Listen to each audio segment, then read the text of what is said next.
Hi, Robin. Hi, good morning. Thank you so much for agreeing to come over here and talk about Oh, PR. this is fantastic. And I was just thrilled to come into the room today and to see some of my old friends and a couple of new people. So fantastic. It is, and obviously the topic sells itself. I thought this was going to be a conversation between the two of us, and maybe like other than my mom giving a thumbs up, it might have another 10 or 12 eyeballs on it, but that's going to be it. So the fact that a few people took this time during the day, this is a powerful topic. I Um, I appreciate it. Well, a couple of things, Yeah. and again, it's been a long time since we first met. It's we're pushing 2 decades now of time between that. But I do recall that you are from Maryland, right? And you went to Goucher, correct? Is that So am I I went to Goucher. I had been to high school in Colorado and grew up also in Michigan and Ohio. I did So not know I that. had been So around. where Yeah. were you born in Colorado? Actually, I was born in Alexandria, Virginia, just a hop, skip, and a jump from where I live right now in Rockville, Maryland, believe it or not. How about it? So, So what took you yeah. to Colorado? Well, this was back, when I was in high school, and my dad was a very restless corporate attorney. The next best thing was always over the horizon, and as a result, I got to spend a lot of time exploring Midwest cities. Well, that's good. That's Yeah, good. yeah. So why Goucher though? I mean, were you already back in Maryland, or was there something about Goucher that attracted you? Yeah. So Goucher was an amazing opportunity for me. Let's just say, Andrew, that I was a rather unfocused student from about age 13 on. And one of the big distractions of my life was the opposite sex. All right. And I think I got to about 17, 18, and You're no different than most of us that age. I I just want to put know, it I out know, there. I know, but it really distracted from my studies. I was a much more social creature than an academic one. And although I did okay, I think I knew that I needed a smaller environment.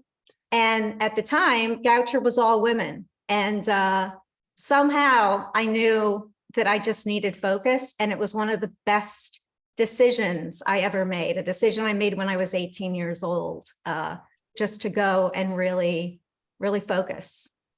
The best decision at that point, but somehow you chose PR over everything else. I mean, you obviously could have gone legal. Yeah, you already had the Yep. parental direction there, and I'm sure you had some Yep. other inklings. Absolutely. Why PR and why at that time? Because that was a very unique time in PR as well. Right. So we are talking, I Or I graduated mean, communications, I guess, more broadly than PR. communications, right. So I started out in broadcasting research. I had done a second degree, a master's degree at the University of Leeds in international communications, and began doing broadcasting research. And within a number of weeks of working for a firm in Towson, I just automatically gravitated towards doing their public relations. They had a trade show out in San Francisco. And, suddenly I was like, oh, I'm going to write them a news release. And I'm going to start setting up interviews at the booth. And I gravitated toward it. Well, Yeah. and actually, you've touched on my next question right there, and that's a pretty obvious one: is how do you define PR? I mean, what is PR? I mean, it's a broad term, and it means a lot of different things to a It lot of does. different It people. But does. you, as the preeminent expert, how would you define it? Okay. So, Andrew, this is a conversation you and I have had so many times over the years and that I continue to have with people, which is that public relations tends to be used synonymously for media relations. And it's actually something, media relations is a subset of public relations. PR, there's so many definitions out there. And the best ones involve uh, building relationships with audiences and heightening a reputation, protecting a reputation. And that's really what they have in common. So, PR has expanded so much over the years. It used to be, about 80% of media relations is what I was doing when I was working in, on the PR side of advertising agencies. And the balance now, I'm doing something a little bit differently now with legislative advocacy, but the PR firms, the people that I know now, they might be doing 20% media relations, because earned media is just part of the mix. Media relations we think of as earned media. Well, it wasn't that way back in the day, though. I mean, it was, you courted journalists. You took them out to lunch whenever possible, or sidled up to them whenever you saw them at an event. You made sure your paper was always in front of them. They were the gatekeeper for getting that earned media out there. And most importantly, I'm sorry most importantly is what we still do, which is, it's not just courting the social relationship, it's bringing something of value and really helping the journalist do their job. And that's really where we focus. A lot of times someone will ask me, what do I look for in a PR person? Is it somebody who has a lot of relationships? And I say, yes, that can help, but is that individual smart enough to be able to dig down and to find the news angles in your organization? Because when you come to a reporter with something that's truly newsworthy, the relationship builds itself. No, agreed. Going back to the differences between then and now. Back then, if we had we bring a journalist a great story, and they want to deploy a team to look at it, there was a team. There was an editor, there was a production person, there was time on the clock. You could plan these things, schedule them, have them occur. But that's a little bit different these days, isn't it? So how do you balance that as a communications expert to break through all that other probably important signals as well? So I think you're talking specifically about TV coverage, a little bit different than getting a writer out there, somebody from the Washington Post. So are you asking, like, how do we cut through the clutter, or well, how do you bring that value? I mean, are there other things? Do we pre-position assets, video clips, things like that? Right. That's almost like propaganda at that point, isn't it? And aren't we then spinning our own message and making it very easy? Wow, that's more of an ethical question, I guess. Wow. So you the S word, the spin word, really at the core of what we're doing is, we're being might be sometimes the selective truth, but in my practice, I always encouraged clients that it isn't spin, that it is really finding authenticity at what you're doing. And because what happens is, if it is all just spin, if it is propaganda, then your audiences find out that it's hollow, right? That, if the soul of your product or your brand doesn't match up to what you're communicating, you're not going to grow. I mean, you're not going to win. You can't build a relationship. In the same way, the two human beings can't build a relationship. Brands need to develop trust. And so there has to be substance behind your message. You have to really be there, or you will be found out, and the consequences today of having, a hollow brand or not living up to your audience's expectations, that, the costs are really great. I mean, it's not just about the phone not ringing or products not flying off the shelf. I mean, you can get doxxed, people are going to express how they feel, and that's often going to be on social media.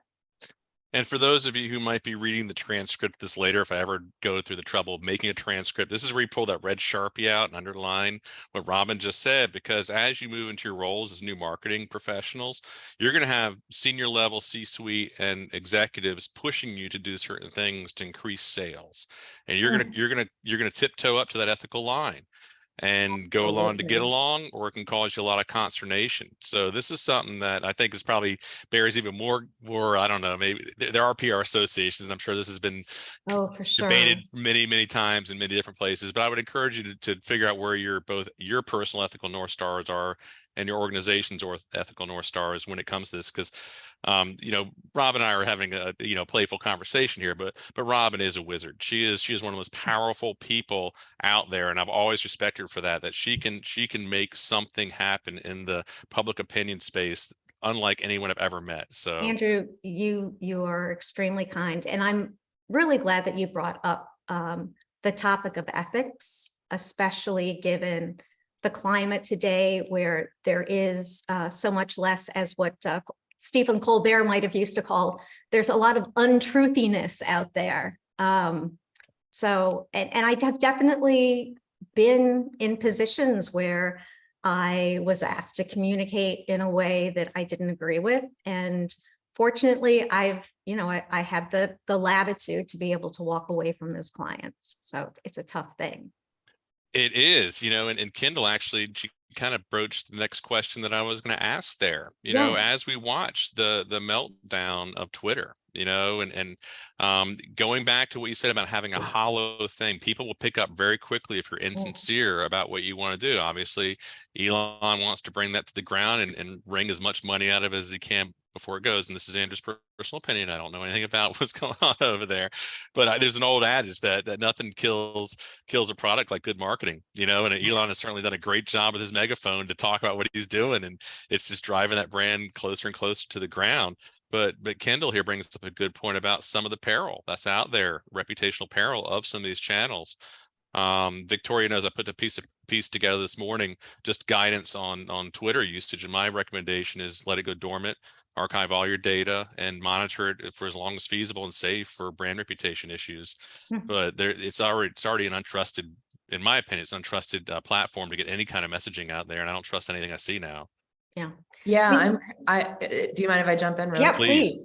I think my current struggle is, my brother-in-law, who also does a lot of social media marketing, he's really doubling down on TikTok. And I've chosen to I don't have a presence on TikTok. My girls, they don't have any social media, but it's one of those platforms that I feel like is really, it's dangerous, it's slippery, it's, legitimately feeding data to the Chinese government. Whatever they're doing with it is kind of remains to be seen. But I struggle with wanting to provide services to my clients, but having an ethical dilemma about using platforms that I just don't personally feel comfortable using. And so how do you handle something like that, Robin? Well, I think one of the most important things to look at is where is your audience? Okay, so that's number one. And I would say, although I certainly have personal feelings about Twitter, and I have many of your same concerns about TikTok, really you want to see where your audience is, and you want to understand how they feel about that medium. I mean, if it's very important from an ethical standpoint to your brand, you still need to use the media where your audiences are listening to be able to communicate that, and then to successfully migrate them to something different so that there is a slow migration over time. Does that make sense? So you may not feel great about TikTok, but if it's TikTok-like content that your audiences are looking for, you may be able to find other emerging channels, and I can't tell you what those are today. But if it's TikTok type content that they are looking for, there may be other ways to deliver that. And I also think that it's going to be a balance. But I do, social media is social, and you need to be, any brand or company needs to be in conversation and to listen to your customers and your clients' customers. I'm curious if anybody else who's on our call today has faced similar concerns or has thoughts about what's going on in our social media scene. Well, I certainly do. Okay. You can't be more appropriately timed than what you're talking about right now. This is a set of documents I was distributing right before this phone call. How to manage all the socials, what to do with the ones that are crumbling, which ones are emerging, how to listen only. I mean, Mary, Kendall, Robin, we were there when the socials first started. We know what this looks like. We know what this. So there is no trepidation on our part. We know exactly how to navigate through these waters. But some of the younger teams out there haven't experienced this. For them, they're terrified. Some of these companies are spending tens or hundreds of millions of dollars advertising on Twitter. And they're Yeah. probably got some teams of 30 somethings, 20 somethings that have never seen a crash like this. Yeah. Yeah, guys. So let me add some value to that. I've been in the game for quite some time, and I actually made it my business to learn all the current popular social media channels, simply because you never know. Like, all right, so urban agriculture is fairly new to the United States of America, and we only got our office in 2020, and now people are excited about it. But the audience that we serve have no clue, because once they don't read, they don't know history, they don't know that MySpace was a thing. So here we are with Twitter and YouTube and all these different channels that are different to us, but it's not different to them. It's fairly new to them. So for me, I had to get on TikTok, and I was taught TikTok by a 12-year-old.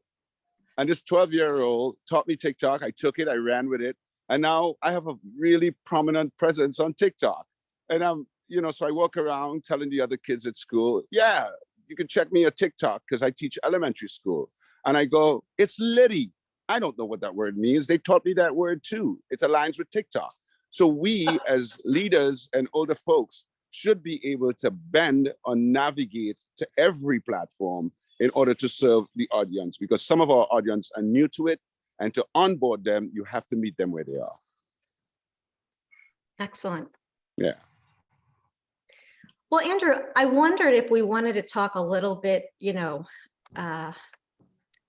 tactically, so that some of Well, the even one step up, I'd love to go strategically, but before we go there, I want to put a little bit of a note on something that Farmer Chippy said, because some of these platforms do go in decline, some are standing up. And the one that I think, Robin, that's most germane for you is Post News. So they have invited all the top investigative journalists around the world to join them in beta. And I was able to sweet talk my way in there as well. So I'm already building my contact list with some of the most prominent journalists around the planet that focus on the food ag sector that I'm looking at, and building a strong rapport with them. That I think is going to be strong. They have a microtransaction thing in there. So everyone starts with a set of credits. And if you read an article and like it, you can you can give a thumbs up. You can also give it a microtransaction, like a fraction of a penny or something like that.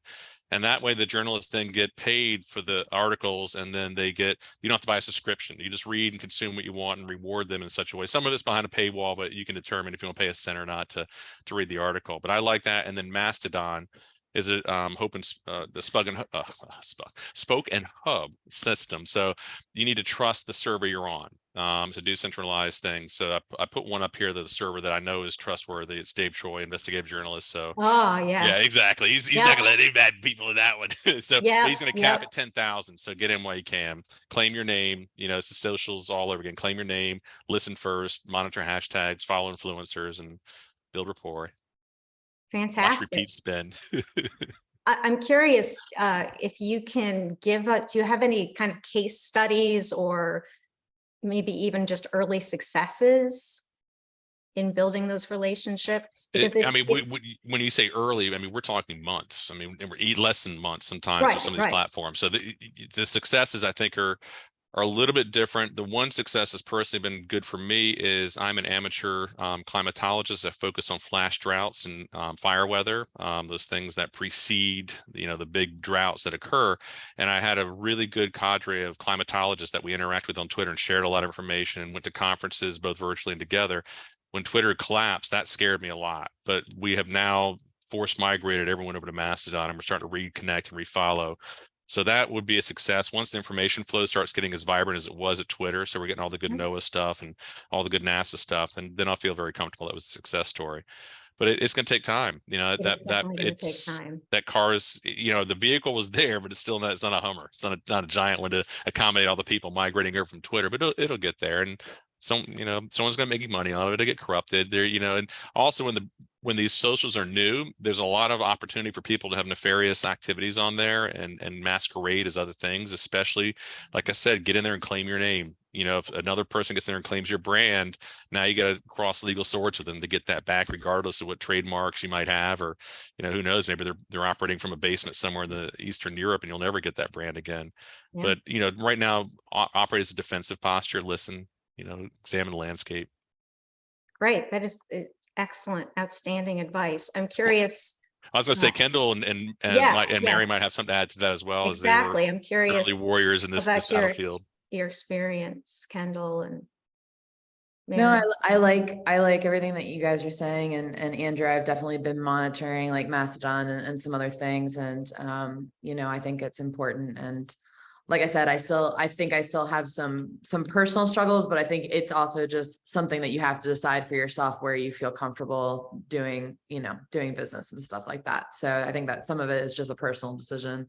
But I also always advise to my clients who are kind of dipping their toes into social to really focus on one or two platforms instead of trying to be all the things to all the people, because that, you know, especially for small business owners, that is a really big ask.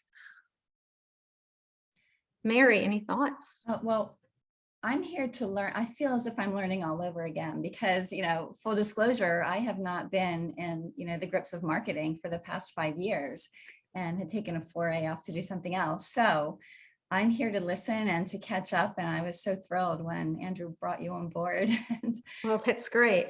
And, you know, full disclosure here, Mary and I, we both took turns in our careers and what we were focusing on 5 years ago. So, you know, I'm still in that water, but because I'm more working with legislators than with other audiences, I am not studying it day to day the way somebody like Andrew is. So that's just the reality. You know, I think one of the things that Kendall said is really important, and that is not getting in too deep too quickly and picking a lot of different social media. And the other thing is too, that I think especially with Twitter being in the news and with Mastodon emerging and other potential platforms emerging, you know, there's a lot of potential for people to get shiny object syndrome and be like, well, that's where we need to be. And that's where we need to be. And, you know, my CEO is mentioning so much about social media, but it goes back to your audience. Where are the people that you really want to talk with? I mean, if you have, you know, an email that goes to your blog and you're getting comments on from your email newsletter, and that is the way people are communicating with you, and you still have open rates. If you're a limited communications department, you can't just suddenly turn and start, putting all these resources towards social media. So I say go carefully. You know, Rob, this goes into my next question here. You know, is determining what is your strategy and what are your tactics based on the resources and assets that you have available, and then how do you budget for that as well? And would you go just like a little bit, so if no one's ever done this practice before, what are some considerations they need to keep in there? Wow. Okay. So let's break this down. Let's break this down into chunks. You want to talk strategy. All right. So are we talking an overall marketing communications plan? You know, where do you start with a communications plan, or where do you? That's going to be a component. I mean, you need to have something, right? I mean, just as they move into more of the PR focused communications part of this, what should they be considering? Okay. Well, okay. So I'm going to introduce something that is a really fantastic model. And I just want to pull this up here, and we might even want to share it. Is anyone familiar with the peso model? Okay, so this is not this is not my work. There is a really wonderful communicator, and she ran an agency for a long time that is now known as Spin Sucks. Ginny Dietrich wrote a book in 2015, and in needing a graphic to illuminate her work, she developed what's called the peso model. And I'm wondering, Andrew, if I can maybe share my screen so we could take a look at this. Oh, for sure. Just go to the green button in the middle of the bottom there. Okay, great. Thanks. All right. Okay, so the peso model, let me get this bigger here.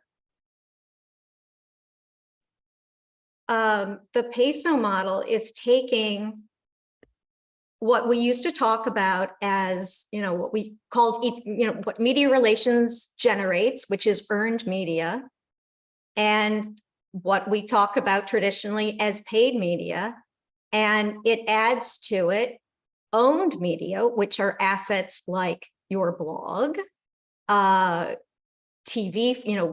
video footage that you might have, so all of your media assets. You might have a column in a newspaper, or you might have a regular spot on a television show. And then there's shared media, which is all of your social. So this is a really good way, I think, of breaking this down. And go to spinsucks.com. Ginny has done an amazing job breaking out each of these elements into all the different categories. And if I were developing a communications and an overall marketing strategy today, I would be looking at it this way and looking at the integrated model. So I think that, that's a really good foundation. I love the own part, because I always thought that was a fantastic media asset, even though obviously they're going to know your logos on it, what have you, but it is a communication channel. It is a way to get narrative and content out. So this is brilliant. It was always that's the missing piece, It really is brilliant. And I encourage you. So she does have a book called Spin Sucks. I believe that she also may have written another book since then. So, I think she makes things very, very understandable. Well, Robin, how about I reach out to her and see if she'll do a little one of these webinar Oh Q&As, my and gosh. you can be my co-host. That would be amazing. She, I can tell that she is the down to earth kind of person that back in the day when Andrew, when you ran the marketing director support group, she would have been a core member. She would have, I think, been at the table having conversation with us. And I would welcome the opportunity to have her come back and talk with all of us. Let's do it. All right. Yeah. Well, hey, listen, we can ask, right? That's the easy part. Yeah. You got to respond. So answering the budget question and the planning question is a really tough one, but this is where I would start. And you also need to start with taking an audit of what has worked in the past, and not making assumptions about what your audience is. Well, let's go back to the audit piece there too, because a lot of, Sure. I've worked with teams that pride themselves on clicks, and I call those the vanity metrics. If the click doesn't result in an action, that doesn't result in something positive for the organization, a donation, a sale, whatever that thing is, then it's a vanity metric. As we're doing that audit, what are you looking for? Is it number of contents? Is it channels? Is it volume? And what, just to I don't need to know everything, but just back of the napkin, what would you like to see? Well, first, I want to back up and talk about what you just said about vanity metrics. Okay. So in public relations in particular, and maybe this is different from marketing where, you want to see return on investment all the time. Public relations is about developing a relationship. And depending on what people are clicking on, the content that you're providing may be providing value to them and developing that relationship that may lead to a sale. So I want to challenge you to think a little bit before you just talk about vanity. I'm going to be the devil's advocate here. I'm going to throw all Go, kinds of things go, at go. you. And I want to hear what others have to say. Any thoughts about what Andrew has just said about vanity metrics? Nope. Okay. Well, go ahead. Go at me. Well, okay. I'm sorry, Kendall, because I know it's funny, but it's also a touchy subject too. Well, I think it's you want the traction, but like you said, if it's just, if the likes don't convert into any sort of action, then I don't know how valuable that is. So I can see both sides of the coin. Oh, absolutely. And I love Robin's perspective. I mean, that's exactly the way it should be said. It depends on what your objectives are, right? I mean, if you're looking purely at sales or subscriptions, and that is the way that you're looking at it, then yeah, okay, then those are vanity clicks. But we're talking about public relations today, and we're talking about relationships, which are core. So, Well, let's step back a little bit too. And I think this is a really important part here is measuring the value of a PR professional at that point. So what goes into measuring, because someone's going to see something, whether it's earned or paid or exposure on a certain TV channel, whatever that thing is. And I would assume that the clicks and likes are going to be part of that equation, in addition to the other things as well. What goes into that you like to show a client that you performed and achieved that milestone or metric they want to see? well, it depends what it is.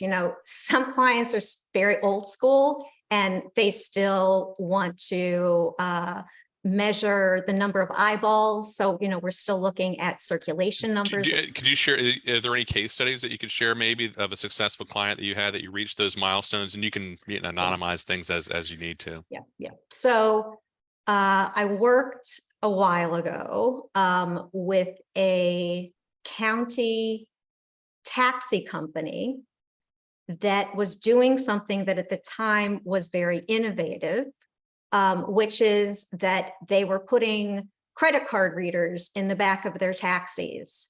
And these weren't just credit card readers, they also had information on them. They might have, it was a very community-minded organization. And, they might have public service announcements. It might be a way for them to collect feedback. And there was also paid advertising. So the client's main goal was, it's twofold. One was that they wanted general publicity, customers in the Washington, Montgomery County metropolitan area. And they also wanted to build a relationship with local legislators because the taxi industry is regulated and maintaining good government relations was very important. So for them, in terms of measuring the outcome, they weren't only looking at circulation of clips. They weren't only looking at how many people listened to the radio interview.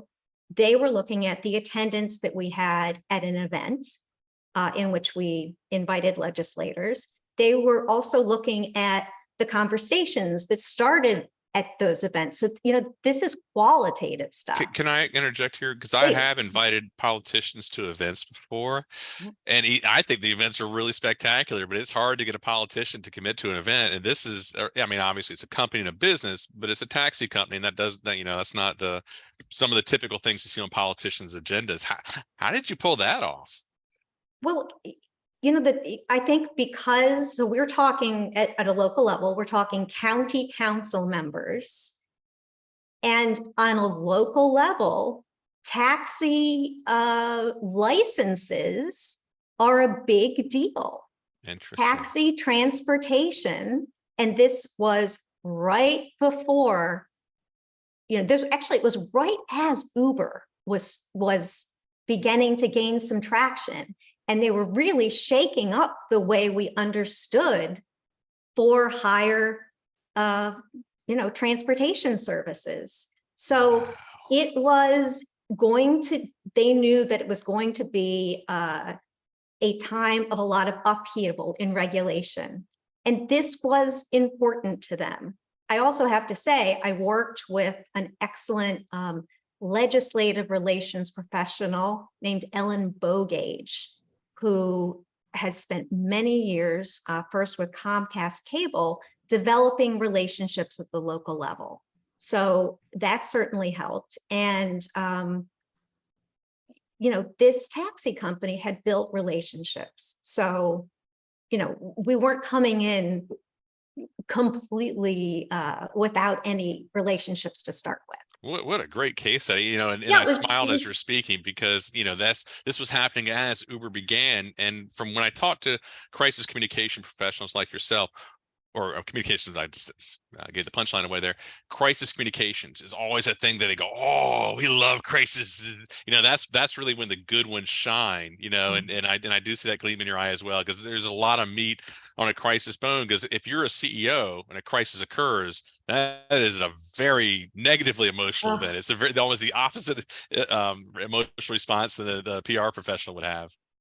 You do see the gleam in my eye, Andrew, because this is I don't like necessarily, I feel badly sometimes for the client who's in the crisis, but I do enjoy, number one, planning for crises, and then seeing the effect of an excellent plan being used so well. And it's so important to plan because, take the last time you were even in a personal crisis, right? Your cortisol gets going, right? And when that happens, our vision literally narrows. And that is a metaphor for how we might handle a business crisis. We have a hard time literally seeing the big picture. So that plan enables you to do something that can be fairly turnkey and to think about the big issues before something bad happens.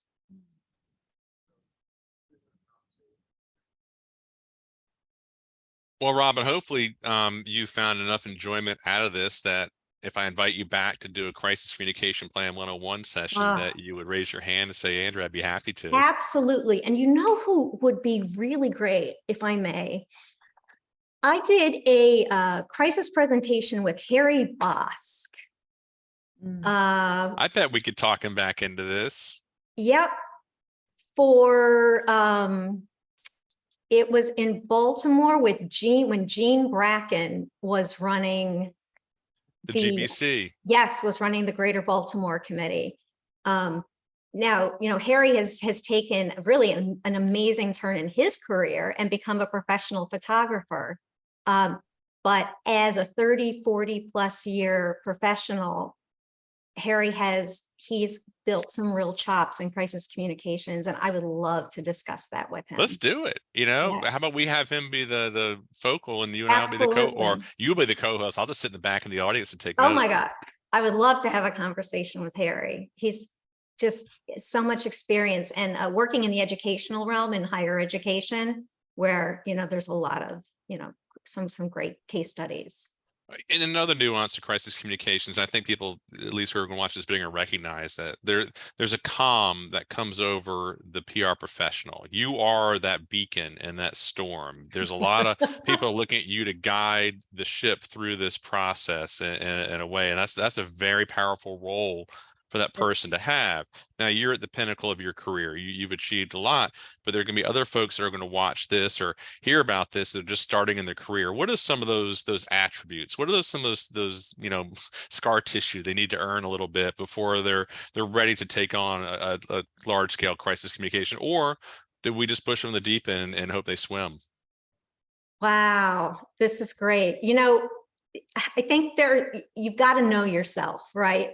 And in your heart, whether you are somebody who becomes that calm in the eye of the storm, or if you're somebody who, needs to have another person putting on your oxygen mask. So, get in touch with who you are. And I would say, as a young person starting out, let's say I was a solo communications person at a small company or at a nonprofit, I would have in my, what we used to call a Rolodex, I would have in my list of addresses, some people at my fingertips who I could call. And, I would start at the planning stage. So, I think having inner calm is one of the key things. And being knowing yourself, are you somebody who can sit down and just talk on YouTube, right? Are you somebody that they can just turn on the camera and you can speak? So, some of it is trial by fire. Boy, that's a great point. I saw Keith wrote a question here, but before he gets that, Yeah. I mean, we've touched on so many other ancillary topics. I mean, media training. I mean, so a crisis occurs, who goes on camera? The reporter's not going to hear the marketing person. Well, they're going to see a C-suite or a that's- board member, and God forbid if that person doesn't have media training Absolutely. and goes off the cuff in front of a camera during the Yeah. cortisol narrowed scope vision point in their life and says something inappropriate. It's a really good point, Andrew. The primary spokesperson should, in the case of a crisis, but sometimes that person is behind the scenes, or sometimes Or involved there's in the so crisis. many reporters that the PR person, the marketing person, even the the junior person on the totem pole has to be the person who is acting as the, not necessarily the spokesperson, but who's disseminating the media and being the go-to person. I'm sorry, could you remind me the specific question? Yeah, About I'll let media Keith, relations. I'll let Yeah. Keith jump in Yeah. in a second. And one thing, I'm always a big proponent of tabletop exercises, very similar to those in-person meetings that we had at MDSG in the early days, where it was a group of thought leaders around a table talking about a singular issue and Really running good through point. some scenarios. Build that muscle memory in early. I know it sounds like, I won't call it a fruitless exercise, but a low priority exercise. But trust me, when something goes wrong and the airbag doesn't go off, you're going to appreciate having that muscle memory baked in a little bit, and knowing where the gaps might be in your planning. Absolutely. So Yeah, is there a Keith, did you want to ask your question there, buddy? Yeah, I was just looking at, thinking about everything on here. As we're looking at these, you're building this. Would you not usually start with your goal? In other words, what you expect to get out of this? If you're looking at that to say, what do you want to achieve? And then build your, I don't want to say your case, build your whatever program, whatever you want to call that. Would you not build that to try to achieve that end result in looking at these different metrics? Or is my thought process off here? It sounds like we're going back a topic, right? So, yeah. Right. So we're not talking, I just want to make sure that we're not talking about crisis communications anymore. Correct. Because Correct. in Yes. that case, your goal is to protect your reputation and your relationship with your clients. Okay, so you're asking specifically about in the planning case, right? Correct. Right. So, right, because what I did was I showed you this model that goes straight to the tactics, and you're absolutely right. It starts with your basics, with understanding who your audiences are and the relationship that you want to have with them, and knowing what measurable objectives you ultimately want to achieve. So you are completely correct, Keith. Okay. Thank you. I just wanted to make sure I'm going to check in on that one. Definitely, absolutely. And of Mayor, course, establishing a budget and making sure that the objectives that you have identified are in sync with the people that you answer to. Yes. Yeah. And I was gonna say, that almost goes right into Mary's question there. She wants to know, at what point do you pull off the PR consultant business owner hat and put the psychologist hat on and manage your clients' expectations about deliverable timelines? The answer to that, always. The conversation about, I think that we have a moral obligation, particularly when we are pursuing earned media, and that when there are no guarantees, we have a moral obligation as communication professionals to manage expectations from the very start. We don't, as we like to say, we don't want tears at that time. It's really important. And I should also say that there are some models that communication agencies use where, it's pay per placement, and in some cases, it's not a way I ever want to work, but that is, that is a potential model. Andrew, if we do come back and talk about crisis communications, I have another suggestion for somebody, which is Gail Economos. Gail actually was one of my professors at Goucher, and she and I have done crisis communications and also media training. She would be a wonderful person to speak on media training. Gail actually started in broadcast sales, so she knows all about the relationship between paid media and earned media. So I smile broadly because that was I remember when Smart CEO started and all the other pay to play journals that were out there and kind of moved into that space. And you go to the Baltimore Business Journal, Not only do they have a firewall, an ethical firewall, they physically were in different parts of the building, so they didn't even talk to each other. So there was no way for you to influence getting stories that kind of cross that paid earned line. But Oh, wow. those Yeah. were the days. It was neat to watch that evolution too, you know, and you can't fault Craig Burris and the rest of the folks out there that had that paid media model. Because if you're outside the market, and Keith knows this, when I was over at Mid-Atlantic Farm Credit, I bought a spot to have our CEO on the front cover of one of the magazines, which everyone around here knew it was a pay to play. But if we use that as promotional material outside of our marketplace, it looks really darn good to have it out there. And the cost to get that front cover exposure and the printed PDFs and glossies and plaques and stuff, that de minimis compared to the impact that had. But you know, it's kind of, you know, we're goosing the system a little bit. You know, I think that opportunities like Smart CEO are completely legitimate. I mean, I think in some ways, Smart CEO was a bit of a visionary to realize that that firewall was going to come down. I mean, there were a lot of heightening of reputations at those events, even if it was pay to play. Also, I think that Smart CEO, everyone knew what it was. I mean, it may not have had the same credibility, but it's still, you know, I would put that in the category of being sort of, you know, paid media, owned media. It kind of crosses that divide. Actually, we should get Ginny on here and we should ask what she. We'll bring Craig Burris in and have a conversation. He may Okay. or may not want to pop in, but you know, you touched on something too that was very important in the transition piece, because that was when the event part of things began.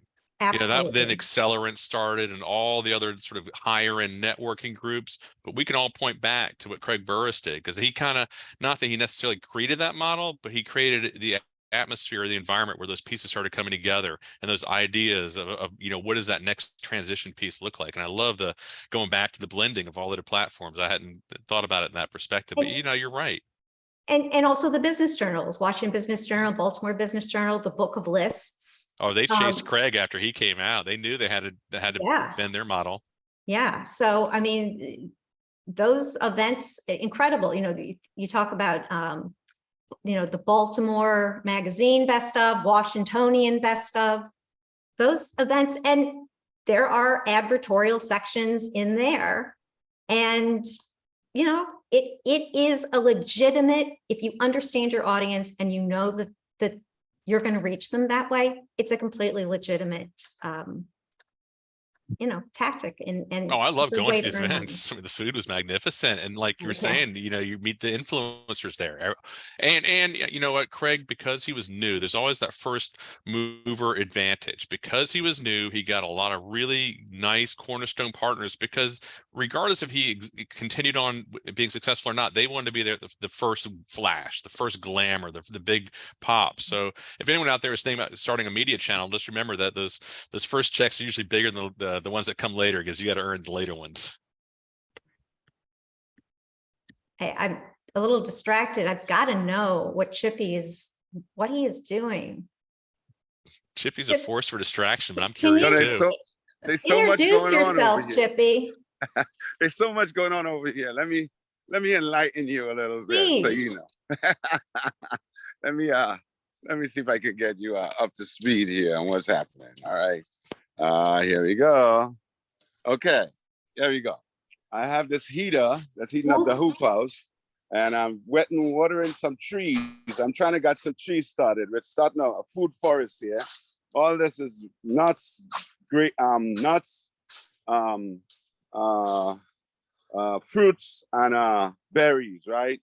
And this is some hopefully we'll have this early in January. That's some collard greens that we're growing. That's llamas watering the plants over there. We have to cut down these banana trees that are dying. We're using it for compost to put at the bottom of these raised beds. We have 50 raised beds that we're building. This is just the start of it. We've now acquired 4 more acres of land in Park Heights. So we're working hard. This is Blue Black, one of our little farmers here, who's always on his phone, never working. So I have to He's- coordinate all of this. So excuse me doing if I look a little research. distracted. Huh? He's doing research. Oh yeah, I'm sure he is. So that's what I'm doing. And I just got an umbrella, so I'm excited about it. Somebody sent me an umbrella. I don't know who it is yet, but I guess they know it was going to rain this It's weekend. probably Farm Credit. They're trying to win your business. Oh, I don't have to worry about that. I've got Keith on the inside for a couple of weeks left, you know? There you go, my friend. Anyway, well, I tell you what, let me turn, I'm gonna turn this recording off here, and then